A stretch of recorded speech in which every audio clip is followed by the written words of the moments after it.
Hey everyone, Ryan here at the Illustrious Gentleman Northern Villa, and on this today's short video, I'm going to walk you through coloring a panel of Family Tree, a book that I color at Image Comics that's drawn by Phil Hester and Eric Gapster and written by Jeff Lemire and lettered by Steve Wands. So when I get the page, it's a grayscale image, and you can see that there's some pencil marks still on there. And so first thing I need to do is I need to go into my levels, and I need to try to get rid of as much of the pencil marks as I can while not not losing too much of the line work. So it's kind of a mix between, lightening it up enough to get rid of those pencil lines, and then keeping it dark enough so that I don't lose any of those sweet ink lines. And so after I do all that, I get it to where I think it's good enough. Then I use the paint bucket tool, and I can just start filling in the blacks using the paint bucket tool. Pretty easy going, pretty simple. And I don't mind filling in the blacks digitally in Photoshop here. It saves Eric, the inker, a lot of time. I can do it in minutes, where it would take him probably, I don't know, hours to do it.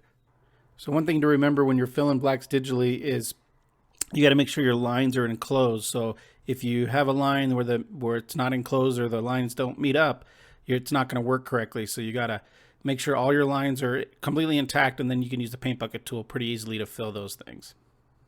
So after all the blacks are filled in, then the next step for me is I need to convert the image from grayscale to CMYK, because I color Family Tree using CMYK. So it's pretty easy. You just go into Edit, you go into Convert, and you just hit select CMYK. And then once I do that, I select my line art so that I get just all the black, no white. And then I replace whatever default color it was using there, whatever version of black that wasn't the black that I need, and I replace it with 60, 40, 40, 100. That's the level of black that I use on Family Tree. So at this point, I have a layer of line art that's 60, 40, 40, 100, and then I have a layer underneath that's white just for my own peace of mind, and then now I can color / paint under the black line art. So after I get everything set up, I need to save it as a PSD file, and then I'm good to go, ready to start actually coloring the page. So at this point, I need to lay in my flats. So I select my flat colors from a previous page in this issue, and so I know what skin color to use, what beard color in this instance, that sort of thing. So I take my upper layer, that's my line art layer, and I knock it down to about 50% so I can make sure that these colors that I'm putting in are going all the way under the black line art, so there won't be any gaps where there's white pixel marks or any areas that are uncolored. So then some people use the selection tool. I use the pen tool for a lot of it. I just kind of color it in like I learned to color when I was like a little kid. But some people use the selection tool. I'll use both at certain points. But at this point, it's all about just laying in just basic flat colors and dropping them in, getting everything set up. It's no different than coloring in a coloring book when you were a child. It's pretty simple. So now we'll jump ahead to when I'm completely done with the flats. So once I'm all done flatting the section, then I'll boost my line art back up to 100%. I'll create a multiply layer, which is where I throw my shadows. Again, pretty simple. And I choose my shadow color, which again I've already used on a previous page in this sequence.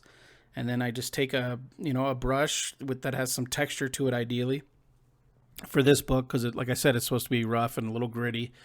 And I'll just start dropping in my shadows, kind of using the template set by Eric and Phil. They've already established a light source in this scene, so I'm just going to go ahead with that. So you see the light is kind of hitting Judd's right side of his face, so the left side of his face should be in shadow. So I'm kind of just mimicking what has already been established there.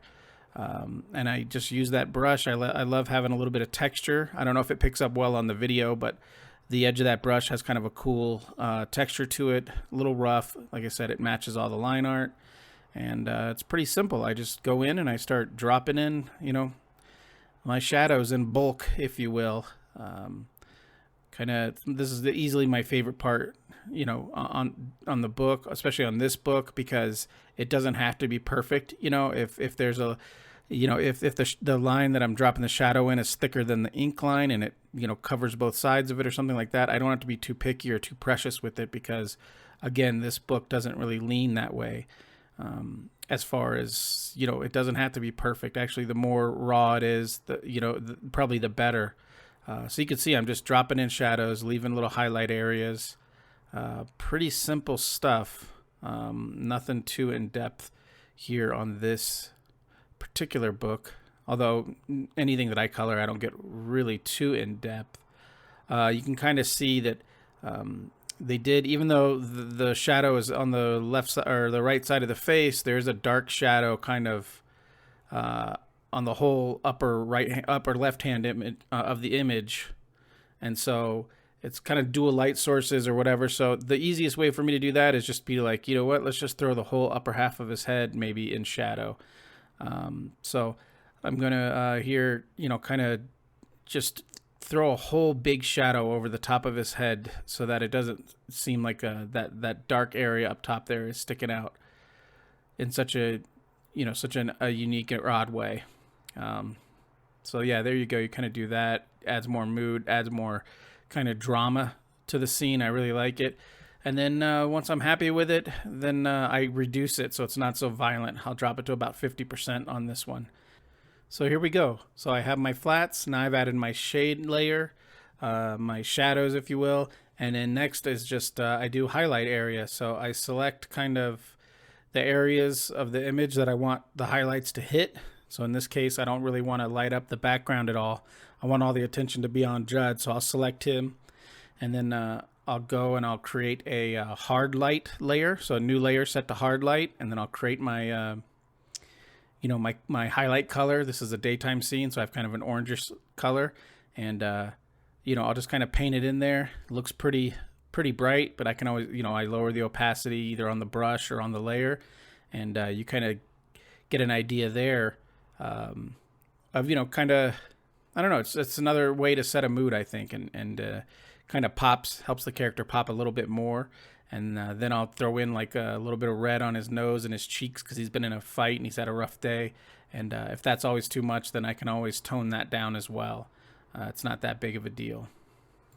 All right, and then finally, once I have my basic highlights, my basic shadows, I got a little bit of that, you know, accent highlight on his nose and on his cheeks.